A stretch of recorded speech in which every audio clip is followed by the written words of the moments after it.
Momento de reflexión con la voz del pastor. Domingo 32 del tiempo ordinario. Lectura del primer libro de los Reyes. En aquellos días se alzó el profeta Elías y fue a Sarepta. Traspasaba la puerta de la ciudad en el momento en que una mujer viuda recogía por allí leña. Elías la llamó y le dijo: «Tráeme un poco de agua en el jarro, por favor, y beberé». Cuando ella fue a traérsela, él volvió a gritarle: «Tráeme por favor en tu mano un trozo de pan». Ella respondió: «Vive el Señor tu Dios, que no me queda pan cocido, solo un puñado de harina en la orza y un poco de aceite en la alcuza. Estoy recogiendo un par de palos, entraré y prepararé el pan para mí y mi hijo, lo comeremos y luego moriremos». Pero Elías le dijo: «No temas, entra y haz como has dicho, pero antes prepárame con la harina una pequeña torta y tráemela. Para ti y tu hijo la harás después. Porque así dice el Señor Dios de Israel: la orza de harina no se vaciará, la alcuza de aceite no se agotará, hasta el día en que el Señor conceda lluvias sobre la tierra». Ella se fue y obró según la palabra de Elías, y comieron él, ella y su familia. Por mucho tiempo la orza de harina no se vació, ni la alcuza de aceite se agotó, según la palabra que había pronunciado el Señor por boca de Elías. Palabra de Dios. Alaba, alma mía, al Señor. El Señor mantiene su fidelidad perpetuamente, hace justicia a los oprimidos, da pan a los hambrientos, el Señor liberta a los cautivos. El Señor abre los ojos al ciego, el Señor endereza a los que ya se doblan, el Señor ama a los justos, el Señor guarda a los peregrinos. Sustenta al huérfano y a la viuda y trastorna el camino de los malvados. El Señor reina eternamente, tu Dios Sión, de edad en edad. Lectura de la carta a los Hebreos. Cristo entró no en un santuario construido por hombres, imagen del auténtico, sino en el mismo cielo, para ponerse ante Dios intercediendo por nosotros. Tampoco se ofrece a sí mismo muchas veces como el sumo sacerdote, que entraba en el santuario todos los años y ofrecía sangre ajena. Si hubiese sido así, tendría que haber padecido muchas veces desde la fundación del mundo. De hecho, Él se ha manifestado una sola vez al final de los tiempos para destruir el pecado con el sacrificio de sí mismo. Por cuanto el destino de los hombres es morir una sola vez y después de la muerte el juicio. De la misma manera, Cristo se ofreció una sola vez para quitar los pecados de todos. La segunda vez aparecerá sin ninguna relación al pecado para salvar a los que lo esperan. Palabra de Dios. Lectura del Santo Evangelio según San Marcos. En aquel tiempo Jesús, instruyendo al gentío, les decía: «Cuidado con los escribas. Les encanta pasearse con amplio ropaje y que les hagan reverencias en las plazas. Buscan los asientos de honor en las sinagogas y los primeros puestos en los banquetes, y devoran los bienes de las viudas y aparentan hacer largas oraciones. Esos recibirán una condenación más rigurosa». Estando Jesús sentado enfrente del tesoro del templo, observaba a la gente que iba echando dinero. Muchos ricos echaban mucho. Se acercó una viuda pobre y echó 2 moneditas, es decir, unos centavos. Llamando a sus discípulos les dijo: «En verdad les digo que esta viuda pobre ha echado en el arca de las ofrendas más que nadie, porque los demás han echado de lo que les sobra, pero esta que pasa necesidad ha echado todo lo que tenía para vivir». Palabra del Señor.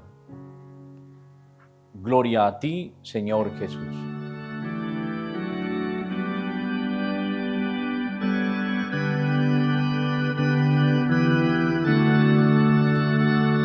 Muy queridos hermanos, desde el capítulo 11 hemos comenzado a leer en el Evangelio de San Marcos sobre la entrada de Jesús a Jerusalén. y cómo Jesús ha ido preparando esa entrada, primero enviando a los discípulos para que en el camino, al encontrar un animal, preparen su entrada triunfal a Jerusalén. Y durante ese recorrido, antes de empezar todo el camino de su pasión, Jesús se encuentra con una realidad. Aparece una higuera que está seca, la maldice para que no vuelva a dar fruto. Después se encuentra con los vendedores y cambistas que están en el templo y los expulsa diciéndoles que han convertido el templo en una cueva de bandidos. Y luego cuando vuelven a pasar y los apóstoles ven que la higuera realmente está seca, pues se dan cuenta del poder que tiene la palabra de Jesús.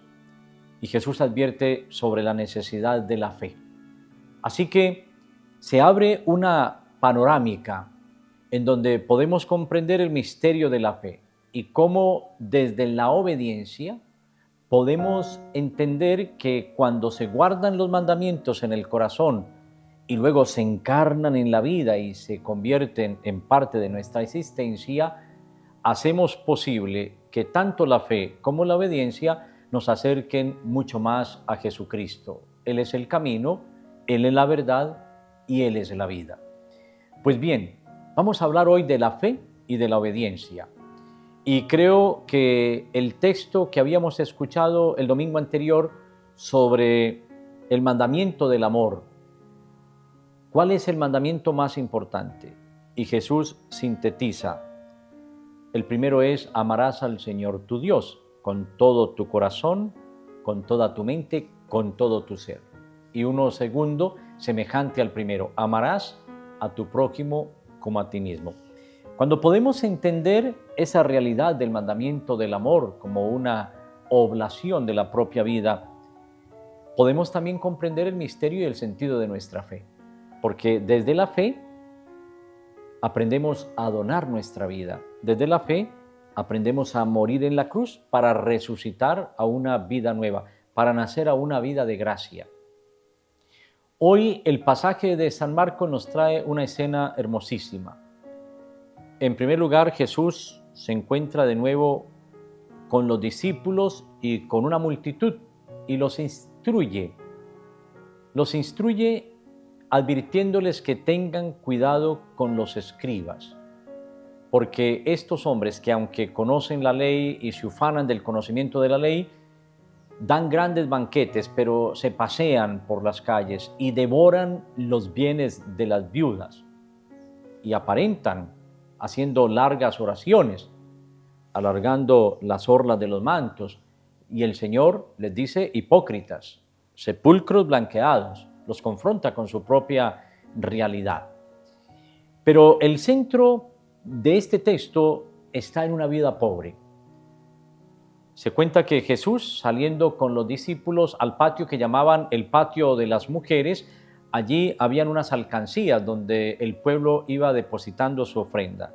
Y junto a las alcancías se estacionaban unos sacerdotes que iban apuntando lo que las personas venían trayendo como ofrenda. Y claro, no solamente apuntaban, sino que gritaban con voz fuerte lo que las personas traían como donación. Y eso le gustaba sobre todo a los ricos, a los que tenían dinero, a los que tenían posesiones.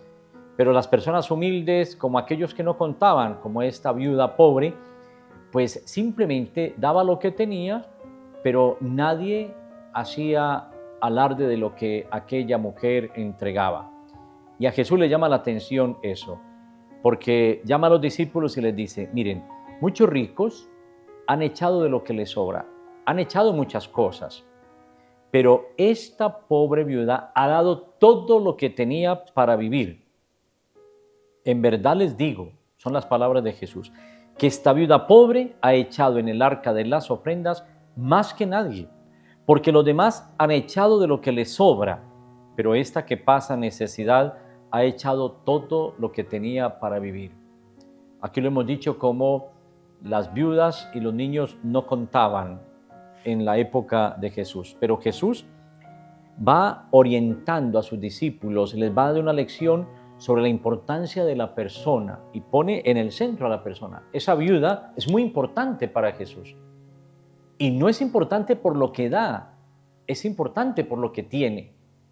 Es una viuda que carece de los bienes materiales, pero tiene una confianza plena en Dios. Hubiera podido echar una sola moneda y guardarse la otra para tratar de subsistir, pero no. Echó las 2 monedas que tenía, las echó en la ofrenda que era recogida por los sacerdotes y que seguramente la utilizaban en muchas cosas, pero lo dio todo. Había una plena confianza en Dios. Así que aquí encontramos ese misterio de la fe. Como en la primera lectura del libro de los Reyes, esta viuda de Sarepta también es una mujer de fe, porque escuchando la voz de Elías le pide agua y después le dice, tráeme un trozo de pan. Y ella, que es viuda, dice, pero es que no tengo harina suficiente, voy a hacer simplemente un pan para mi hijo y yo, lo comeremos y luego moriremos, que significa, es que no tenemos más para vivir, es que somos pobres, es que yo soy una viuda. Y las viudas estaban desprotegidas, pero habían hombres que, detentando el poder, abusaban realmente de esa pobreza de las viudas, se aprovechaban de las viudas. Pues, queridos hermanos, el misterio de la fe. San Cirilo de Jerusalén dice algo maravilloso, que hay que distinguir entre una fe doctrinal y una fe que realiza obras. A mí me encanta esa distinción porque dice que la fe dogmática es una fe que está anclada en lo que yo creo. Es importante, claro, esa fe dogmática. Cuando rezamos el credo de los apóstoles, cuando rezamos el credo niceno-constantinopolitano, pues en el credo están realmente los artículos de nuestra fe. Y decimos, creo en Dios, Padre, Hijo y Espíritu Santo, creo en la Madre Iglesia Católica, creo en la comunión de los santos, en el perdón de los pecados, en la resurrección de los muertos, en la vida eterna. Creemos realmente. Esa fe doctrinal es fundamental, esa fe dogmática. Creo en los santos, creo en la Virgen María, creo en la palabra de Dios. Pero más allá de esa fe dogmática, dice San Cirilo de Jerusalén, hay una fe que realiza las obras. Y eso lo vamos a entender muy bien cuando leemos al apóstol Santiago, que dice, muéstrame tu fe sin obras, que yo por mis obras te voy a mostrar mi fe. Una fe que realiza obras. Y dice San Cirilo de Jerusalén, está evidenciada en esta expresión que nos dice Jesús, si tuvieran fe como un granito de mostaza, ustedes le dirían a esa morera, quítese de ahí y plántate en el mar, y les obedecería. Así que la fe va unida también a la virtud de la obediencia. Podríamos preguntarnos, ¿cómo es nuestra fe? ¿Cómo es tu fe? ¿Es una fe simplemente dogmática? Hay muchas personas que dicen, yo soy católica, yo soy católico, pero poco practicante, o no soy practicante, y se ufanan quizás al expresar públicamente eso que tienen en el corazón. Pero, ¿y eso qué plantea? Plantea una ignorancia, plantea una indiferencia y una apatía, o tal vez un deseo de conocer más de Cristo.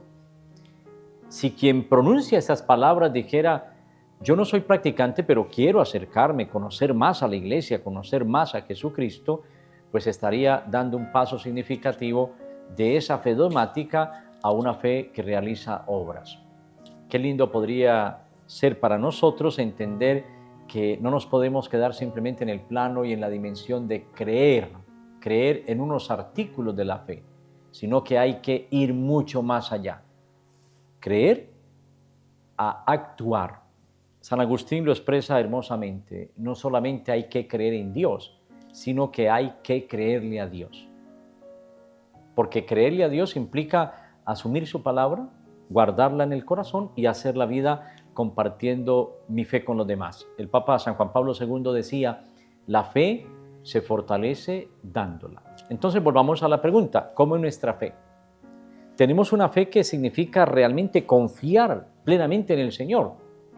¿En quién he puesto mi confianza? Aquella mujer tenía su confianza puesta en Dios. ¿En quién he puesto mi confianza?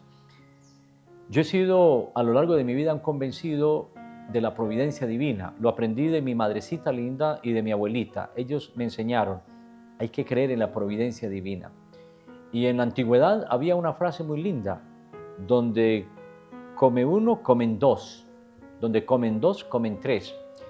Y en muchas casas se tenía una tradición que sé que todavía existe en muchas casas de ustedes, y es que en el comedor, siempre a la hora del almuerzo o de la cena, se colocaba o se ponía, todavía en algunas lo hacen, un plato de más para el comensal que llegue en el momento en que estamos compartiendo el almuerzo o la cena. Y fíjense ustedes que es tan hermoso esto que estoy diciendo, que cuando una pareja ha decidido contraer matrimonio, se llevan unas arras que son bendecidas y luego se ponen en las manos de los cónyuges. Y son 13 moneditas. Cada monedita representa un mes del año.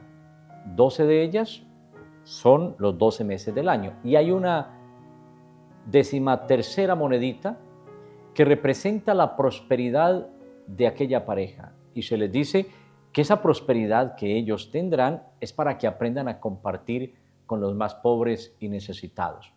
Así que volvamos a la pregunta, ¿y cómo es nuestra fe? ¿Qué tanto confías tú en Dios? Y la segunda lección que aprendemos de esta palabra que hemos proclamado es la obediencia.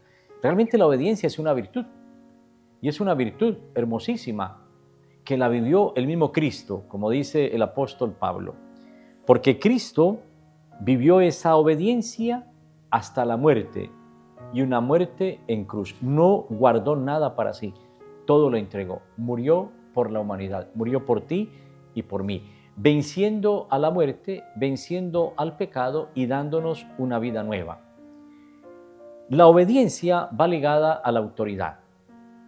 Cuando Jesús recibe de Dios la autoridad y el poder, esa autoridad y ese poder Él lo comunica, lo transmite a los discípulos. La misma autoridad y el mismo poder que Él ha recibido de Dios, lo hace transmitiéndolo a los discípulos. Y les dice, vayan por todo el mundo y prediquen el Evangelio a toda la creación. Y miren lo que dice, enseñen todo lo que yo les he enseñado a ustedes. Pues ahí hay una realidad.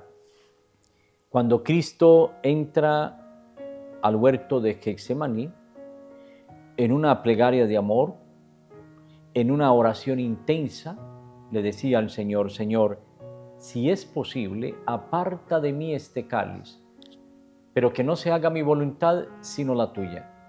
Eso significa que hay una obediencia a ese plan de Dios. ¿Cuántos de nosotros hemos fallado en relación con la obediencia? Y hemos querido realmente construir un mundo desde nuestra propia libertad o libertinaje. No queremos que nadie nos diga cómo vivir. No queremos que papá o mamá nos den consejos. Déjenme que yo me equivoco solito, son expresiones que escuchamos hoy. No queremos que haya una autoridad sobre nosotros. La obediencia va ligada a la autoridad. Una autoridad que no significa autoritarismo, ni se vive desde la tiranía o desde una dictadura, sino una autoridad que implica coherencia. Una autoridad que implica coherencia. La obediencia está unida a la autoridad. Obediencia y autoridad generan disciplina. Muchos de nosotros hemos adquirido una disciplina muy grande en la vida porque en nuestra casa hubo autoridad de un papá y de una mamá que además nos exigieron, pero nos enseñaron valores como la responsabilidad, el respeto, la confianza. Nos enseñaron eso en la casa. Y además la obediencia, que no era una obediencia como sumisión, donde yo agachaba la cabeza, donde tenía que actuar como un borrego. Era una obediencia que también exigía la humildad como virtud. Cuando yo vivo esa obediencia desde la humildad, jamás las cosas se me van a convertir a mí en una carga, sino al contrario, en un deleite, porque obedecer me permite a mí crecer y madurar en mi vida de fe. Cuando un sacerdote es capaz de obedecer las decisiones de un obispo, entra en un plano y en una dimensión de comunión. Puede que no estemos de acuerdo en todo, y no hay que estar de acuerdo en todo, pero cuando se acepta en esa obediencia la voluntad de Dios que se refleja en la autoridad y en que tiene el poder, pues se abre a la dimensión desde la humildad de lo que significa realmente ese camino que hace crecer y fortalecer la fe y la esperanza. Por eso, hermanos, en la primera lectura ustedes se dan cuenta que aquella viuda termina obedeciendo a las palabras de aquel hombre, de Elías, el profeta.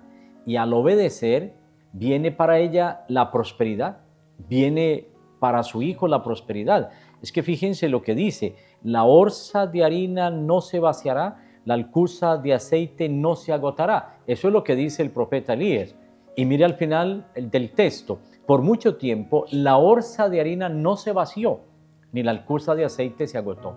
Ella escuchó la palabra, obedeció a esa palabra, creyó en esa palabra y por lo tanto vino a su vida la prosperidad.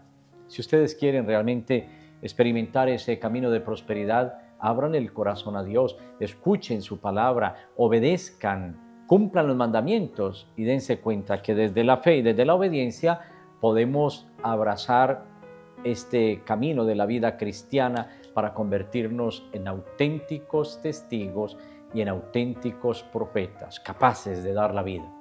Que la Santísima Virgen María, fiel discípula, mujer de fe, mujer de esperanza, nos enseñe desde la humildad a asumir con alegría la obediencia, a entender esa autoridad que viene de Dios y a poder descubrir en la autoridad la voluntad de Dios. Que el Señor los bendiga hoy y siempre, en el nombre del Padre, y del Hijo, y del Espíritu Santo. Amén. Un momento de reflexión con la voz del pastor.